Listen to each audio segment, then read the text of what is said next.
오늘 하나님 말씀은 요한복음 6장 12절과 13절 말씀을 함께 보도록 하겠습니다. 그들이 배부른 후에 예수께서 제자들에게 이르시되 남은 조각을 거두고 버리는 것이 없게 하라 하심으로 이에 거두니 보리떡 5개로 먹고 남은 조각이 12바구니에 찼더라. 자, 계속해서 1월 한 달 동안 넘치게 하시는 해라고 하는 주제를 가지고 하나님 말씀을 살펴보고 있습니다. 하나님께서 저 여러분 삶에 넘치게 하실 때 그것이 우리의 삶의 진정한 축복이 되는 삶에 대해서 오늘 말씀을 통해 함께 나누려고 합니다. 오늘 본문의 12절은 이렇게 시작합니다. 그들이 배부른 후에 라고 시작합니다. 사랑하는 여러분, 우리가 배가 고플 때가 있죠. 중요한 것은 배가 고플 때보다 배 부른 후가 중요하다라고 하는 것입니다.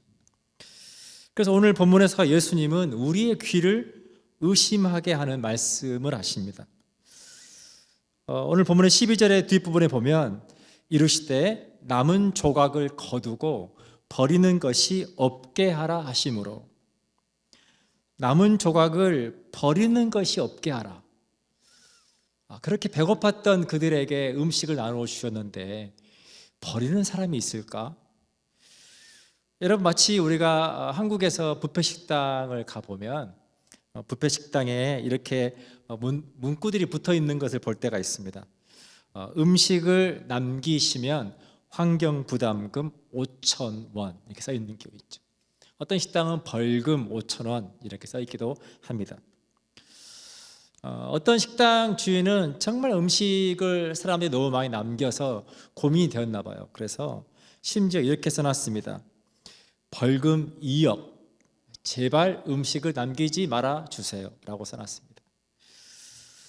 사랑하는 여러분, 우리가 성경을 읽다 보면 오병이어의 기적과 비슷한 사건을 만나게 됩니다. 그것이 마태복음 15장 32절에 나옵니다. 제가 읽어드리겠습니다. 예수께서 제자들을 불러 이르시되 내가 무리를 불쌍히 여기노라. 그들이 나와 함께 있은지 이미 사흘임에 먹을 것이 없도다. 길에서 기진할까 하여 굶겨 보내지 못하겠노라. 우리가 계속 살펴보고 있는 오병이어의 기적에서는 한 꼬마아이가 드린 작은 떡 5개와 작은 물고기 2마리가 등장하죠. 이 마태복음 15장에서는 누군가가 내어놓은 떡 7개와 생선 2마리, 그리고 이제 인구수가 다릅니다. 남자만 약 한 4,000명을 먹게 하시는 기적을 예수님께서 행하십니다. 이때도 마찬가지로 그 먹고 남은 것을 7광주리에 차게 거두었다라고 하는 내용이 등장합니다. 그런데 오늘 여기 마태복음 15장에서는 우리가 오병이어의 기적에서 보지 못했던 한 중요한 내용이 등장하죠. 그 내용은 이것입니다. 사람들이 3일 동안 제대로 먹지 못해서 배가 고파서 이제 돌아가다가 길에서 쓰러질까 하여 그들을 불쌍히 여기셔서 예수님께서 그들에게 지금 기적을 행하시고 음식을 먹게 하시는 것을 볼 수 있습니다. 정말 그들이 집에 돌아가다가 쓰러져 죽을까 봐 예수님께서 주시는 음식인데, 그 음식을 그들이 배불리 먹었다고 해서 그 음식을 과연 버릴까? 예수님께서 그들에게 버리는 것이 없게 하라고 말하는 게 맞을까? 사랑하는 여러분, 우리가 성경을 읽다가 말도 안 되는 이야기가 나올 때가 있습니다. 그런데 가만히 생각해 보면 그것이 내 이야기일 때가 얼마나 많은지 모르겠습니다.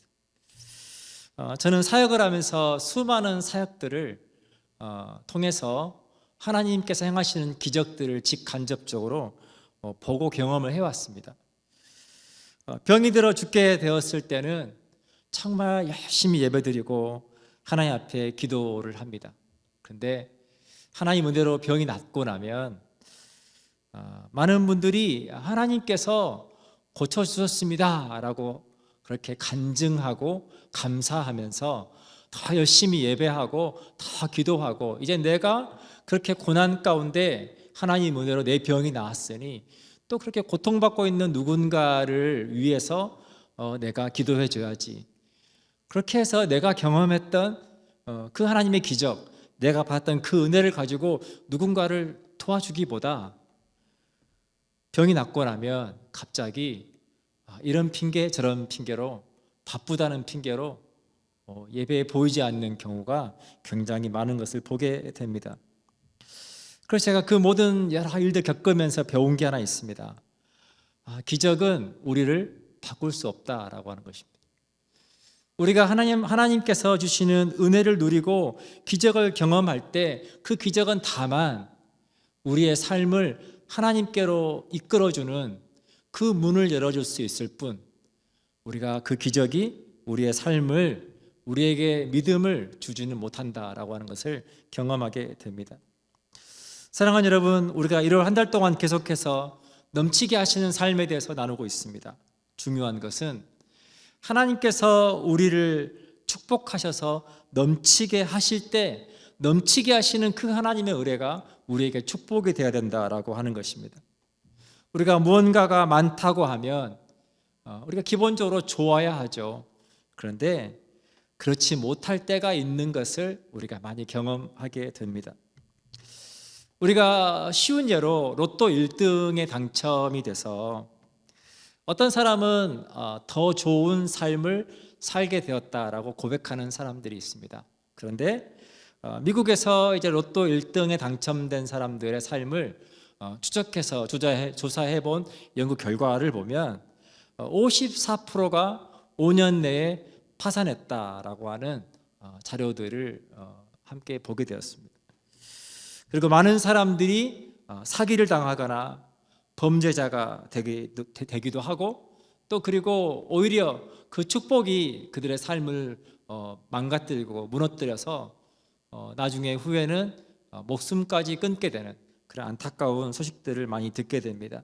사랑하는 여러분, 분명히 로또 1등은 그들의 삶에 정말 꿈꾸었던, 기대했던 최고의 삶이었을 텐데 왜 그렇게 큰 축복을 그들이 누리면서도 왜 삶 가운데 그런 수많은 아픔과 어려움들을 겪게 되는 걸까요?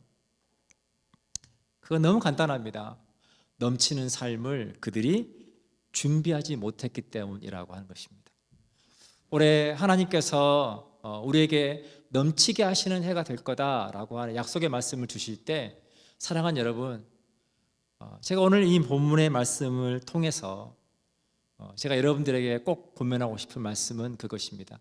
사랑하는 여러분, 하나님의 은혜를 받는 것 너무 중요하지만 그러나 그 하나님의 은혜가 우리에게 온전한 은혜가 되는 것, 진정한 축복이 되는 것, 그것이 더 중요합니다라고 하는 것입니다. 제가 원주민 선교를 할 때 그 지역에 아주 특이한 호수가 하나 있었습니다.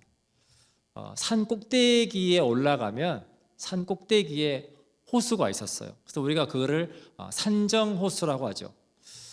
굉장히 호수가 넓고 또 주변을 이렇게 나무 데크로 만들어 놓아서 산책로를 예쁘게 잘 만들어 놓았습니다. 근데 그 산정호수를 보면 그 산정호수가 생명력을 유지하고 그 산에서 그 호수가 정말 많은 생명체들을 살리는 역할을 감당하기 위해서는 두 가지가 필요한 거죠. 한 가지는 계속해서 하늘에서 일정한 양의 비를 공급받든지, 아니면 그 호수 자체 안에 샘 근원이 있어서 끊임없이 그 샘 안에서 물이 솟아 나와서 그 물이 스스로 깨끗함을 유지하고 그리고 그것이 흘러 넘치든지. 사랑하는 여러분, 제가 방문했던 그 호수는 샘 근원을 가지고 있는 그런 호수는 아니었어요. 그래서 그렇게 물이 막지 않았습니다. 사랑하는 여러분, 그 산정호수와 우리 그리스도인의 삶이 많이 닮아 있습니다. 우리의 삶 가운데 우리는 끊임없이 하나님의 은혜를 채우는 것이 너무너무 중요합니다.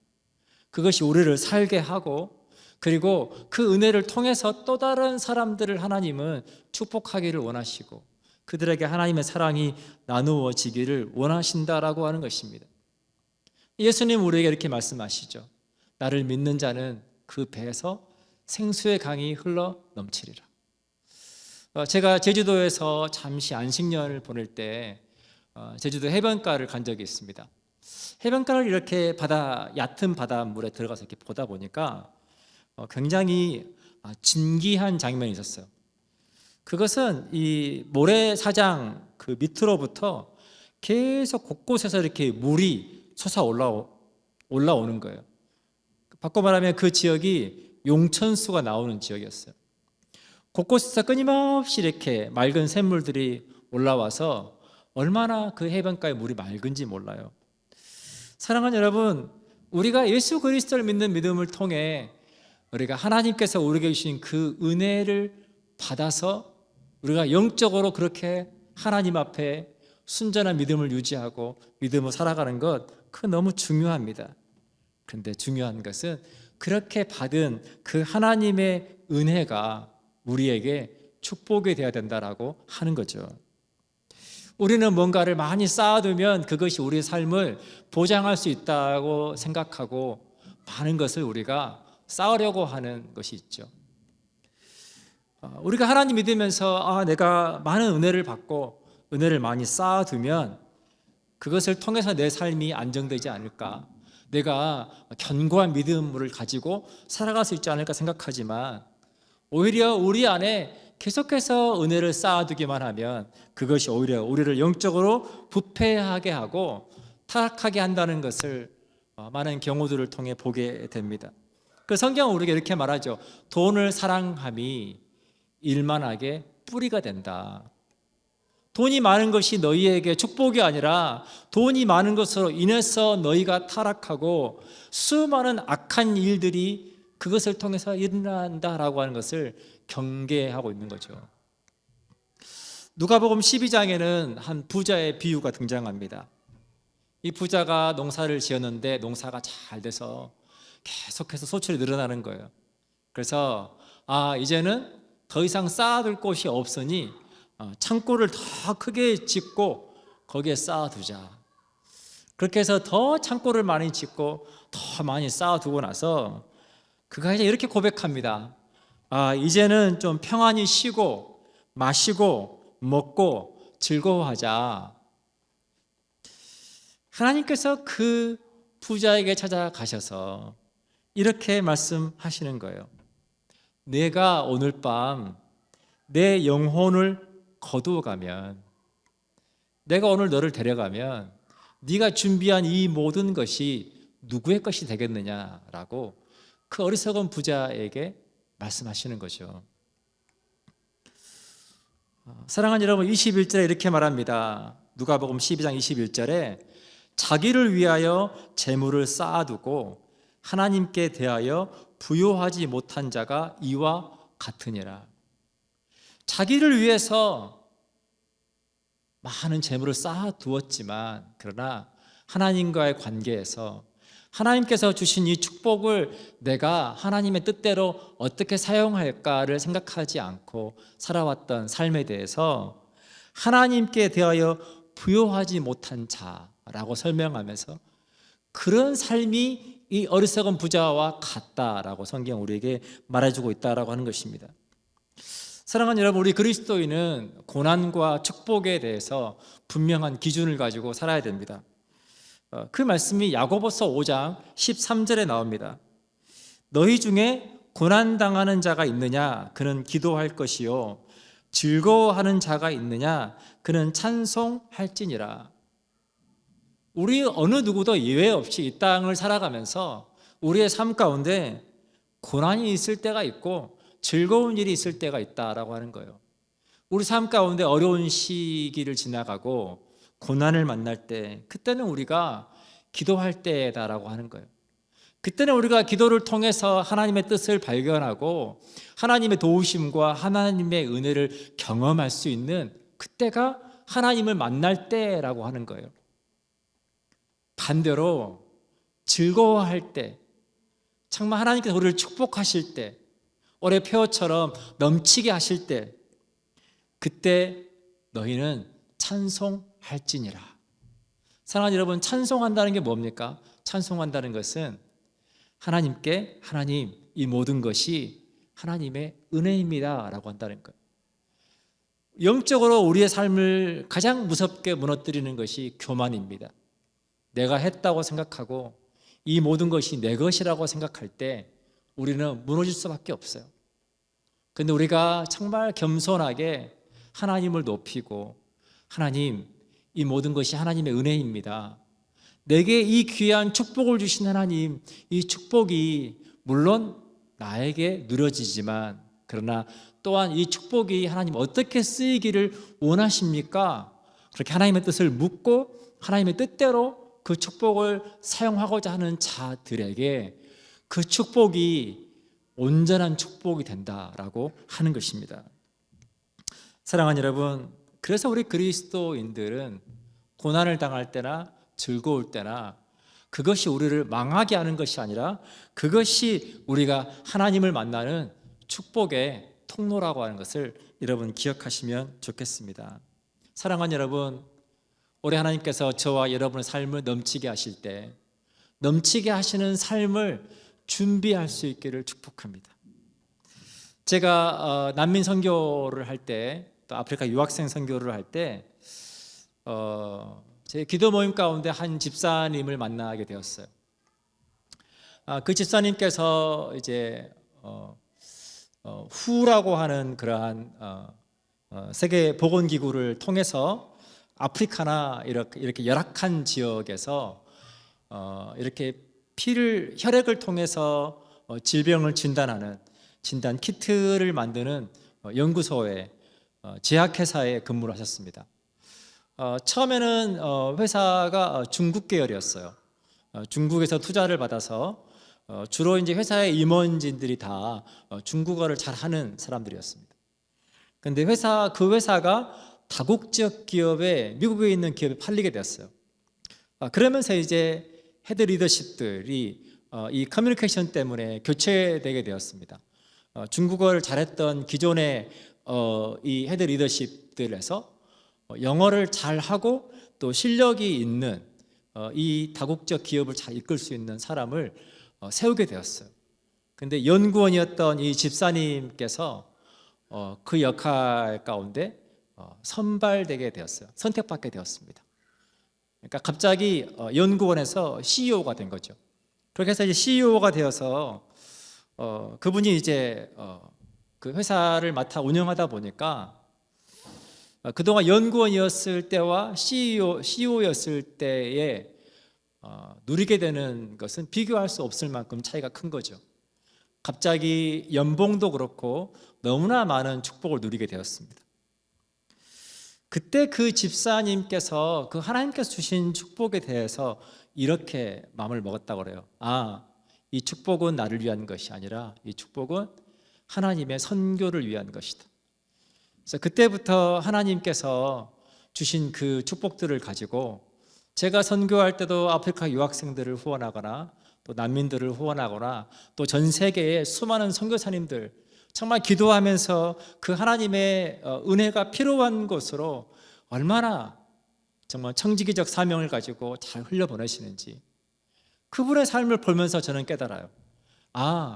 이게 축복이 되는 삶이구나.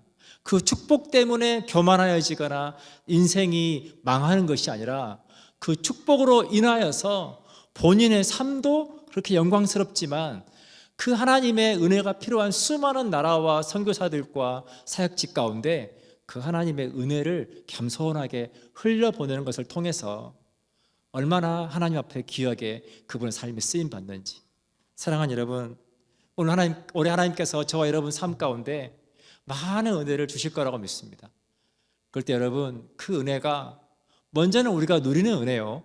그리고 그 은혜가 남아서 버려지는 것이 아니라 낭비되는 것이 아니라 그 은혜가 다시 바구니에 담겨져서 그 은혜가 필요한 것으로, 그 음식이 필요한 것으로 하나님의 기적의 이야기와 함께 하나님께서 저 여러분에게 주신 그 축복에 대한 간증과 함께 그 하나님의 축복이 흘러갈 때 여러분을 통해서 여러분의 삶의 이야기를 통해서 하나님의 이야기를 통해서 누군가가 하나님을 만나고 누군가가 살아나고 여러분의 삶이 그렇게 축복의 통로가 되는 삶을 하나님께서 살게 하실 것이라고 하는 것입니다. 누가복음 6장 38절은 우리에게 분명하게 이렇게 약속합니다. 주라, 그리하면 너희에게 줄 것이니 곧 후히되어 누르고 흔들어 넘치도록 하여 너희에게 안겨주리라. 사랑하는 여러분, 얼마나 성경의 표현이 정확한지 몰라요. 내가 너희에게 줄 것인데 후히되어서 흔들어서 넘치도록 하여 내가 너희에게 그냥 주는 게 아니라 안겨주리라. 하나님의 약속의 말씀이에요. 근데 여러분 그 조건이 무엇입니까? 주라. 내가 너희에게 준 것을 또한 그것이 필요한 자들에게 주라, 나누어 주라 라고 하는 거예요. 올해 안에 하나님께서 저희 양무리 공동체를 통해서 정말 많은 하나님의 소망이 필요한 사람들, 하나님의 도움이 필요한 사람들, 정말 하나님의 사랑이 필요한 사람들이 하나님을 만나는 놀라운 축복이 함께 하기를 원하고, 그렇게 저와 여러분의 삶이, 우리의 가정이, 우리의 자녀들의 삶이 하나님 앞에 귀하게 쓰임받기를 축복합니다. 우리 다 함께 잠깐 기도하겠습니다.